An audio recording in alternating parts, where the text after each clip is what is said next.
Hi friends, మనకి సైకాలజీలో గమనించినట్లయితే ఇటు టెట్, డిఎస్సి, డిఓఈఓ అనేక ఎగ్జామ్స్లో ఎలిజబెత్ హెర్లాక్ వికాస దశలు మానవ జీవితంలో ఒక 10 దశలుగా కూడా వివరించడం జరిగింది. ఆ 10 దశలు బీఈడి బుక్లో ఒక విధంగా, డిఎడ్ బుక్లో ఒక విధంగా ఉన్నాయి. అన్నీ ఒకే విధంగా ఉన్నాయి. కాకపోతే ఈ కౌమార దశ విషయంలో బీఎడ్, డిఎడ్ విషయంలో కొద్దిగా తేడా ఉంది. కాబట్టి అది ఒక్కసారి మనం గమనిద్దాం ఫ్రెండ్స్. ఈ పట్టికను ఒక అవగాహనతో నేర్చుకుంటే ఖచ్చితంగా దీని నుంచి ఒక బిట్ వచ్చేదానికి కూడా మనకు అవకాశం ఉంటుంది. చూద్దాం ఫ్రెండ్స్. మానవ వికాస దశలను ఎవరు 10 దశలుగా వివరించారు అని కూడా మనకు అడిగేదానికి అవకాశం ఉందన్నమాట. ఎవరంటే ఎలిజబెత్ హెర్లాక్. మరి 8 దశలుగా ఎవరు విభజించారు అంటే ఎరిక్సన్ అన్నమాట. మనోసాంఘిక సిద్ధాంతకర్త అన్నమాట.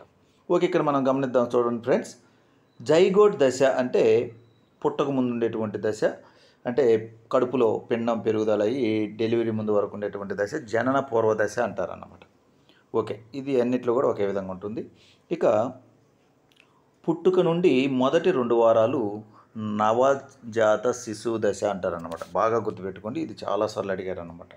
శిశువు పుట్టినప్పటి నుంచి 2 వారాలు వయసు కలిగినటువంటి సమయం వరకు ఉండేటువంటి దశని ఏమంటారు? నవజాత శిశు దశ అన్నమాట. ఇది బాగా గుర్తుపెట్టుకోవాలి. శైశవ దశ అని పెట్టకూడదు. మనం చాలామంది పొరపాటు అయ్యి ఫస్ట్ శైశవ దశ, తర్వాత నవజాత అనుకుంటాం. ఫస్ట్ నవజాత అంటే నవ అంటే అప్పుడే పుట్టిన అనేటువంటిది. 2 వారాల నుండి 2 సంవత్సరాల వరకు ఉండేటువంటి శిశువుని శైశవ దశ అంటారు. అదేవిధంగా 3 సంవత్సరాల నుంచి 5వ సంవత్సరాల వరకు ఉండేటువంటి దశను పూర్వ బాల్య దశ అంటారు. దీన్ని క్రీడా దశ కూడా అని అంటారు అన్నమాట. ఇక 6 సంవత్సరాల నుంచి 10 లేదా 12 సంవత్సరాల వరకు ఉత్తర బాల్య దశ, దీన్ని పాఠశాల దశ అని కూడా అంటారు అన్నమాట. ఓకే, అదేవిధంగా మనకు 10 లేదా 12 నుండి 13 లేదా 14 సంవత్సరాల వరకు కౌమార దశ అంటారు.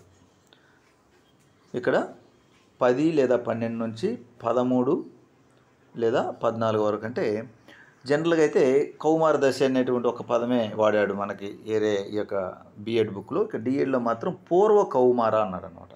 10 లేదా 12 నుంచి 13 లేదా 14 వరకు పూర్వ కౌమార దశ. అదే ఉత్తర కౌమార దశకు వచ్చేసరికి 15 సంవత్సరాల నుండి 18 సంవత్సరాల వరకు ఉత్తర కౌమార దశ. ఇక 18 సంవత్సరాల నుండి 40 సంవత్సరాల వరకు వయోజన దశ. 40 సంవత్సరాల నుంచి 60 వరకు మధ్య వయస్సు. 60 సంవత్సరాలు పైబడిన తర్వాత వృద్ధాప్యం. దీనికి షార్ట్ కట్ ఏం లేదండి, గుర్తుంచుకోవడానికి 1కి 2 సార్లు ఇంటూ ఉండటమే, ఒక అవగాహనతో 1కి 2 సార్లు రాయటమేనమాట. ఇక్కడ ఈ పూర్వ కౌమార దశ, ఉత్తర కౌమార దశను కలిపి మనకు ఈ యొక్క బిఎడ్ బుక్లో కౌమార దశ చూపించడం జరిగింది. అది కూడా ఒకసారి మనం గమనిద్దాం ఫ్రెండ్స్. ఇక్కడ చూడండి, బిఎడ్ బుక్ జనన పూర్వ దశ వచ్చేసి పదవీకరణ జరిగే వరకు, నవజాత శిశు దశ వచ్చేసి పుట్టినప్పటి నుంచి 2వ వారం వరకు, ఇది కూడా అంతే. శైశవ దశ వచ్చేసరికి 2వ వారం నుంచి మనకు 2 సంవత్సరాల వరకు కూడా.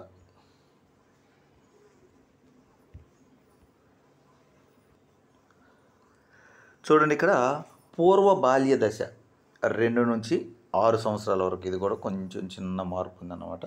3 నుంచి అక్కడ 5 ఇవ్వటం జరిగింది, ఇక్కడైతే 2 నుంచి 6 ఇవ్వటం జరిగింది. ఉత్తర బాల్య దశ 6 నుండి 10 సంవత్సరాల వరకు లేదా 12 సంవత్సరాల వరకు ఇచ్చాడు, చిన్న మార్పు. అయితే అక్కడ పూర్వ కౌమార దశ, ఉత్తర కౌమార దశ అని కూడా ఇవ్వటం జరిగింది. ఇక్కడికి వచ్చేసరికి అది యవ్వనారంభ దశ, పూర్వ కౌమార దశని యవ్వనారంభ దశ అన్నాడు అనమాట. 10 లేదా 12 నుంచి 13 లేదా 14 దశ. ఇది బాగా గుర్తుపెట్టుకోండి. బిఎడ్, డిఎడ్కి అక్కడేమో పూర్వ కౌమార దశ అన్నాడు, ఇక్కడ మాత్రం యవ్వనారంభ దశ అన్నాడు. ఓకే, కౌమార దశ అంటే ఉత్తర కౌమార దశ అనేటువంటిది అన్నమాట. 13 లేదా 14 నుంచి 18 సంవత్సరాల వరకు. ఈ రెండు కొంచెం అటు ఇటుగా వచ్చినా కూడా గుర్తుపెట్టుకోవాలి ఫ్రెండ్స్. ఇక మిగతా అన్నీ కూడా కామన్. ఇక్కడ మనం గుర్తుపెట్టుకోవాల్సిందల్లా కూడా పూర్వ బాల్య దశకి ఇక్కడ కొంచెం చిన్న చేంజ్ ఉంది. 5 ఉండేది అక్కడ, ఇక్కడ 6 రావడం జరిగింది. అదే సమయంలో యవనారంభ కౌమార దశకి యవనారంభ బదులు అక్కడ పూర్వ కౌమార దశ ఇచ్చాడు, 10 లేదా 12 నుంచి 13 లేదా 14 వరకు. ఇక ఉత్తర కౌమార దశకు వచ్చేసరికి ఇక్కడ కౌమార దశ ఇచ్చాడు, 13, 14 నుండి 18 సంవత్సరాలు. వయోజన దశ సేమ్, 18 నుంచి 40 వరకు. మధ్య వయసు దశ వచ్చేసి 40 సంవత్సరాల నుంచి 60 సంవత్సరాల వరకు. వృద్ధాప్యం వచ్చేసి 60 సంవత్సరాల పైన అనేటువంటిది. ఎలిజబెత్ హెర్లాక్ వికాస దశలు 10.